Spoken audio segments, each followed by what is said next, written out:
Hello, welcome to the WOLFGUARD Zone, where we guard business owners from bad IT. We have panel discussion on IT topics for non-technical people to help them make better IT decisions. I'm Chris Kimbell with WOLFGUARD IT in Bozeman, Montana, and today our topic is for World Backup Day, just business backups. Before we dive in, I want to introduce ourselves. So if you can give your name, company, website, and where you're based out of. Lance, I'll let you go first. Hey, I'm Lance Keltner. I'm with UNI Computers. We're in Lawrence, Kansas. And Tom, go ahead. I'm Tom Schrader. I am in Green Bay, Wisconsin with Competitive Arts, Inc. So backups. I think most people see backups as something you hardly ever need. And so a lot of the time, they're not given much thought by business owners and even a lot of IT companies. But when you have a situation and really depend on those backups, they can literally save your company. I read a statistic recently that said after a catastrophic data loss, 93% of businesses will file for bankruptcy before the end of the year. And yet 80% of all those companies that responded in the survey also said they were confident that they would survive a data loss event themselves. So, Lance, I have a question for you. There we go. What have you typically seen from business owners on their attitude towards backups, and how do you explain to them their importance? Awesome. Well, hey, thanks. We generally see that fall into two camps. The first camp are the people who've never experienced any data loss. And the second camp is the people who have. Now, the second camp is generally easier at least, to explain how important backups are because they've experienced that in some way. It could be minor, it could be major. But I know that I never generally have problems getting the right kind of backup into organizations where they've either seen it happen or they've had it happen themselves. The challenge is the larger portion of people, I believe, that have never really experienced data loss. They have a tendency to see backup as, I'm going to spend a bunch of money and what am I getting, because they've never had to use it before. And so the challenge there is, in my opinion, is getting people to see that, this is something that is perhaps the most important, critical, and not the most important number two behind keeping the bad guys out to begin with. But sooner or later, something's going to happen. And in this day and age, as we all see as IT professionals, and as I'm sure the people watching this will see in the news, more and more customers are getting hacked all the time, and it's rather indiscriminate. You're not targeted so much anymore. There's a lot of automated attacks going on. And so having backups that work, that are checked, that are managed, are critically important to make sure that when something like that happens, or if it's just Susie down the hall deletes something and didn't tell you about it for 2 months, and now you got to get it back, you got to make sure that you can, because otherwise there's some data that you can't recreate once it's done. That would be impossible or horrendously expensive. So it really, those attitudes I see fall into two camps, but it's really showing that value to people where, this will happen to you eventually. You need to make sure that you are protected when it does. Yeah, sounds good. Tom, did you want to add anything to that, or?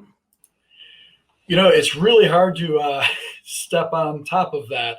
Lance covered it pretty well. Yeah, he did. And it's like you said, how do you show value for what's effectively an insurance program to someone who's never had to use insurance?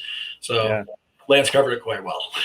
Yeah, insurance is always, something you don't want to have to use, but then when you have to have it, you really need it.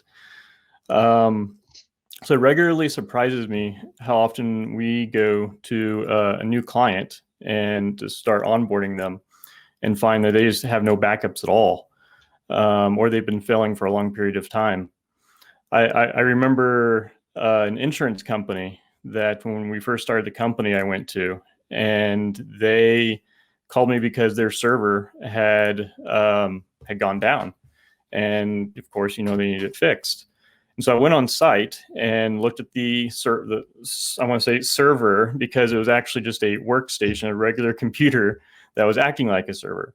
So it had no redundancies. Mm-hmm. And at the end, after diagnosing it, I determined that the hard drive had fully crashed. So I talked to the owner and said, do you have backups? And he had a smile on his face and said, yes, I do. So he walked me over to it and showed me it was a USB hard drive connected to the server. So, it gave me some information to reference, pulled up the backup software, and I found it hadn't ran successfully in over 6 months. And I mean, that can just be, catastrophic.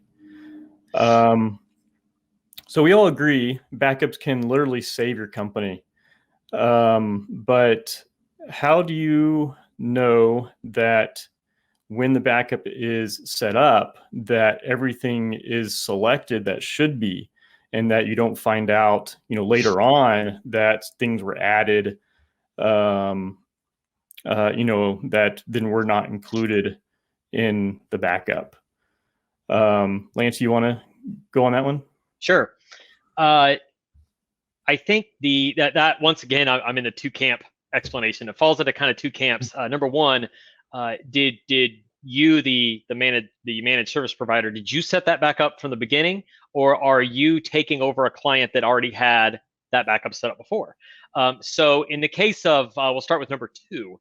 I treat any business that we come in and start working with as if they had no backups until proven otherwise. So we are going to step through, assuming we're keeping the backup solution that they already had, which a lot of times we don't, but let's just say we did. I'm going to step through that thing piece by piece after talking with the client extensively to find out, okay, what do you guys have? Now, a lot of that we can just go figure out, but some of it, you wouldn't know some things that might have been changed when you didn't set up the network from scratch for a really long time.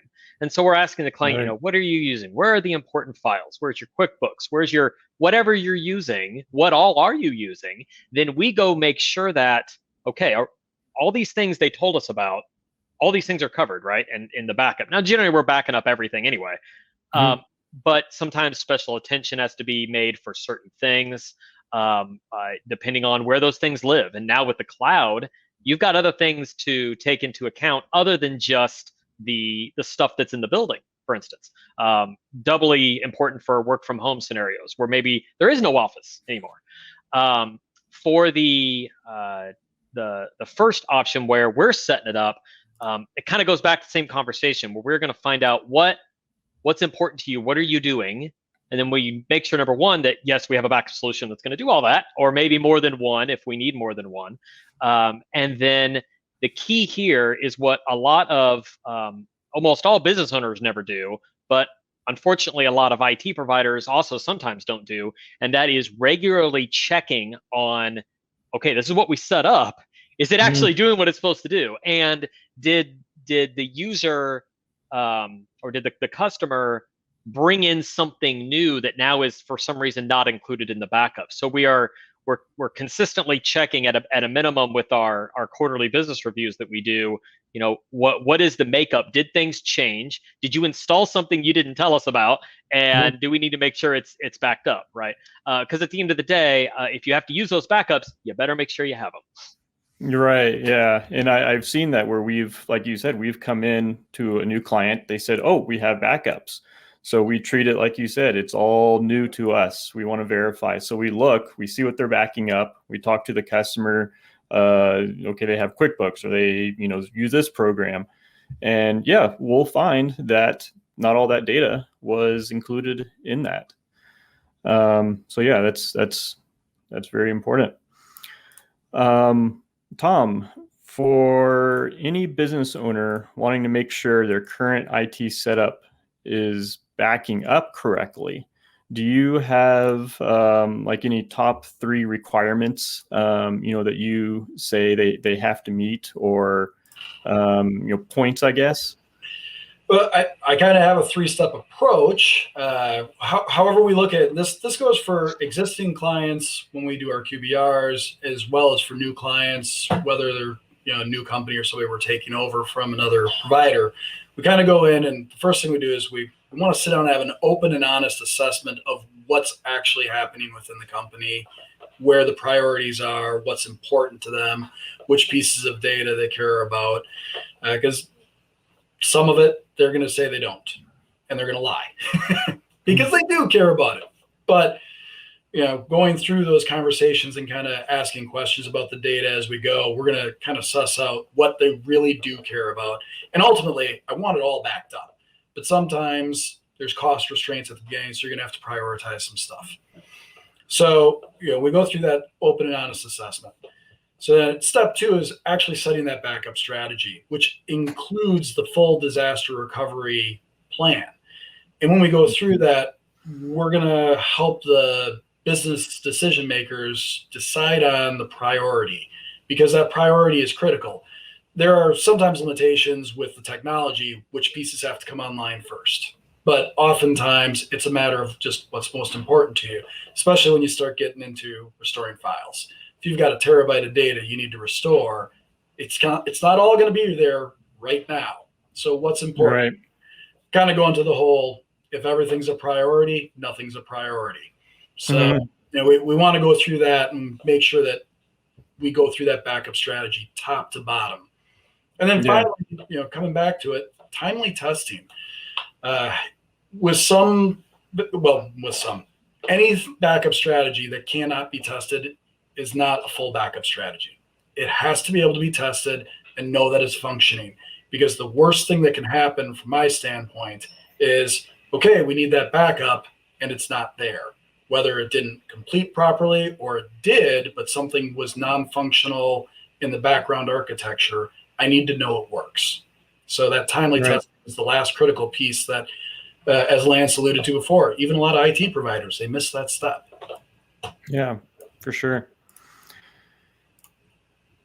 Lance, did you want to add anything, or is that pretty well said? That's a pretty good approach. That's generally kind of the same approach we take. There's a lot of honest conversation when it comes to backups, because like Tom said, if everything's a priority, nothing's a priority. They all well, I want everything like right now. It's like, well, I can give that to you, but how big is your pocketbook? Because that costs a lot of money, and then it changes, of course, right? Because nobody wants to spend, orders of magnitude more in backup than they spend with their IT provider anyway. And so the honest conversation is very important, because then you really figure out what's important and what can wait a day and what needs to happen in the next 30 minutes.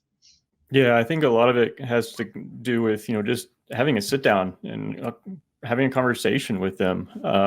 They're leaning on us to just take care of a lot of this stuff. And a lot of IT companies just are not looking at it or treating it, to the level that it should be. So yeah, like both of you said on budgets, there's different types of backup. We know technically which ones will work for what are needed, but there are some that have more advantages that cost more, but the customer doesn't always need. So yeah, setting them up with the right solution and making sure it does everything that it should do. Well, that brings us to the end of this episode. Thank you for listening. If you're interested in having any of us manage your business backups for you, please reach out. Thank you, and be smart.